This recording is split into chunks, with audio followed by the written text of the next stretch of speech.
when Jimmy would go around to the dealers playing, they would decorate the shop, would they? Well, our own sign painter would paint the shop with watercolors to paint up the show. There are pictures someplace in there of show windows, all painted up. They would also put lettering on cars in watercolor that washed off.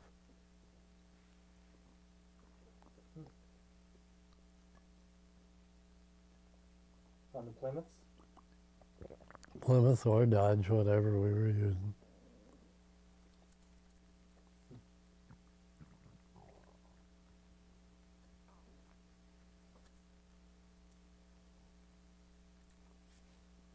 Well, there's some magnificent pictures in this other book here. Those real sharp ones are probably made by Slim Gregory.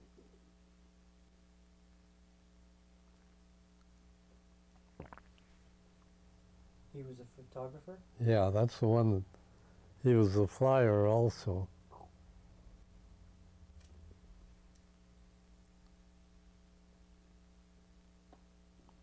The sharper. Better lens. What was his main job then? Flyer? He was a sort of a freelance aerial photographer. Oh, I see. He worked for newspapers, radio stations, and everybody. Who's Joe Albers? He was a Plymouth dealer in Carthage, Ohio. He was also at that time commander of the local American Legion post. We put on a couple of shows there under their sponsorship. So he was our key man to get parade permits and everything else we needed in that town. Did the wives usually travel with the group? Oh, some of them. They weren't always there, but they would be there some of the time. Depend on the schedule. In fair season, when we were in a different town every day, why, there weren't many of them. Did they want to come? Well, it was too hard a life. In and out of a hotel the same day, a new town every day, and work all day and drive all night. A little of that and you get tired of it. Did girlfriends travel too? No, there were no girlfriends. They didn't need to travel. They picked them up where they wanted them. No point in hauling them around. There's a picture here of the car that was rolled 57 times. Yeah. It actually rolled more than that. What they mean is it appeared in 57 rollovers. Sometimes it rolled over 4 times in one rollover. It doesn't really look too bad. Well, that's the way they picked it up off the track. Now, if they were going to use it the following week, they would jack that body out and fix it all up. But they had an auto show going on in Carthage, and Joe Albers wanted to put it on exhibition. And they built a big stand to hold it, covered it with red velvet. We picked that oily, greasy, dirty car up with a crane, just the way it came off the track, and set it on top of that stand.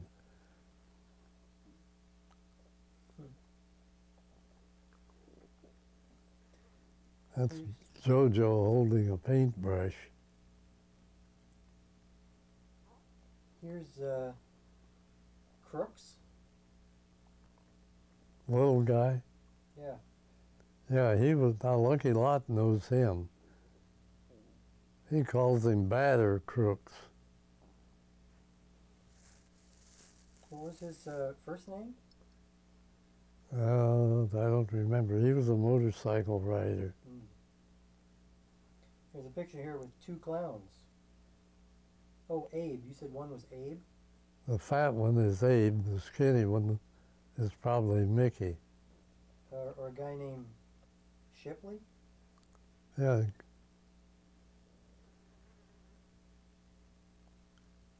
I don't remember what his first name was. Earl? Earl Shipley, the clown, yeah. Abe Rademacher's the heavy-set guy.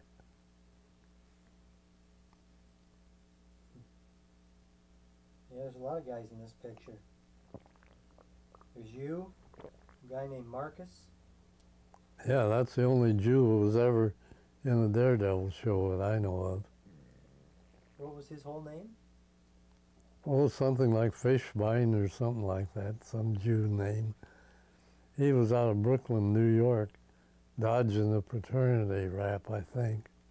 And then it says Crooks and Whitey Reese. Whitey Reese, he was out of Philadelphia. George Madsen. Yeah, he was out of Philadelphia too, I think. And then there's Buddy. Toomey. He was from that area somewhere. Was Buddy his real name? I don't know, that's all I ever heard. And Murphy. Murphy, Henry. I don't know him. Bob Maynard. Bob Maynard, or Bob May. And J.V. Next to Lynch, May was the most skillful driver.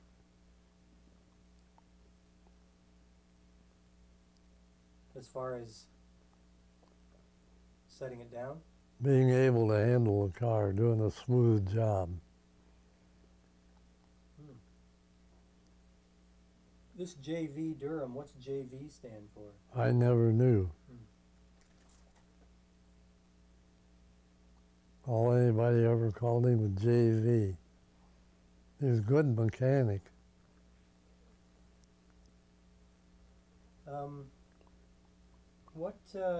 How come they had two clowns? Well, we had two clowns because we had big crowds. We may have a clown at each end of the grandstand.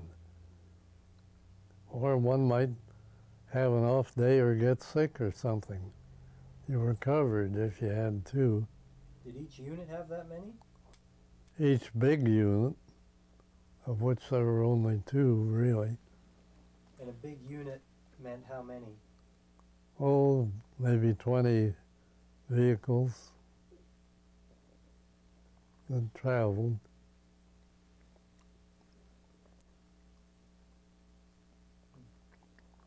What was Toomey's first name again? Buddy.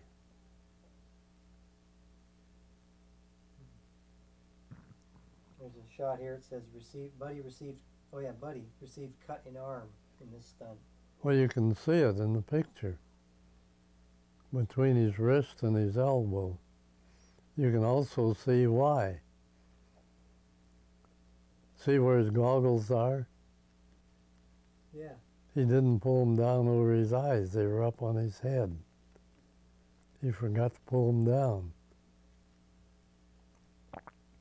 So He was reaching for the goggles when he cut his arm. It was cut on the glass? Yeah. Glass from where? Oh, I don't know. The window, the front door, the windshield, who knows? In that picture, the roof of the car is already missing. Well, that doesn't protect you. That's just thin sheet metal. So it had probably been ripped off in a previous show. Or maybe the clown chopped the roof off as part of an act. The summer that you took Patty on the road, who was that with? The woman? Your daughter Patty? Yeah, little kid, 3 years old. Mm-hmm. That's Patty. Who were you with when she was traveling? When she was driving. When she was traveling with you? With Lynch. Oh, you were with Lynch. Oh, okay. There's a picture of her here with Teeter. Yeah, we met Teeter in Memphis. Just accidentally. That summer. That summer. I was going through Memphis and so was he. So we stopped and talked for a while. Teeter always was trying to get me back with him.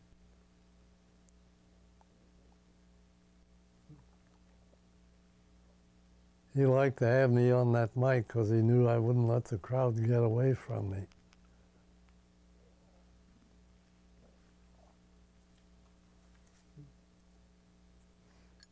Here's you driving a 1901 model Franklin. Yeah, I drove it around that half-a-mile track and about killed me. How come? It drove so hard. Oh. You know how it steered? You turned that wheel and it wound up a chain.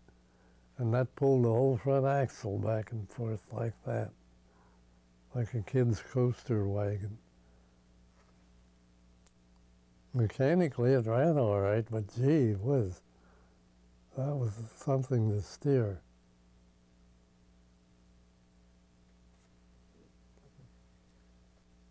Was there another little dog on the road besides Odin?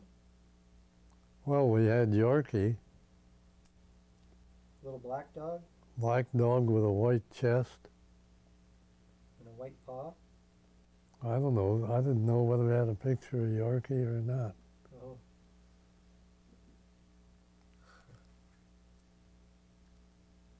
Ross Lynch's wife had a bull terrier that was with us part of the time, or Boston Terrier, they called it.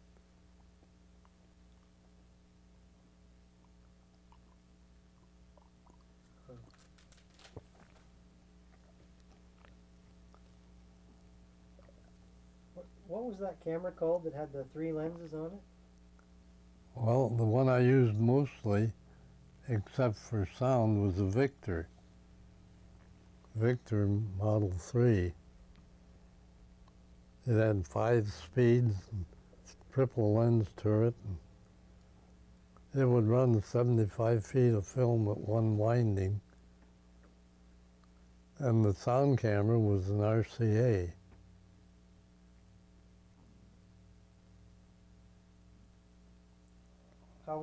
Where would the sound part of it be? Well, you could use it as a single unit with a microphone built in the camera. No amplifier or anything.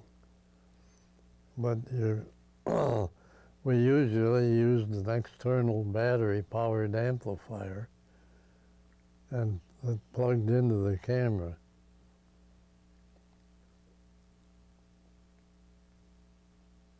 There's a picture of a camera here with 2 great big metal boxes on either side. Yeah, one's a battery case and the other one's the amplifier. Could I see that picture? Sure. This is the, it's right here. Right, your thumb's almost on it. It's just off to the left a bit. Oh, right here. Yep. Yeah. I have a 5x7 or 8x10 of me in that camera that's real good. I don't know where it is. It's around here somewhere. But you didn't have transistors in those days, and we didn't even have real tiny tubes like we later had for use in hearing aids and so on. The amplifier had tubes that were bigger than my thumb, same size as radio tubes. And we carried dry batteries, both for the plate and filament. And the amplifier gave you more control over your sound. And we could use a low impedance mic on a long wire, and you can control the sound a lot better. But you could just grab the camera and go if you were in a big hurry or something was happening, and you could do commentary on the built-in mic. Actually, the camera was better than it got credit for being. The galvanometer part of it was good. If they had designed a good amplifier for it and put an electric motor on it, they would have had something. When RCA gave it up, somebody bought the rights to it, put a 600-foot magazine on it to hold film, and a 12-volt electric motor to drive it. And they had a good camera, but it was no longer portable. Well,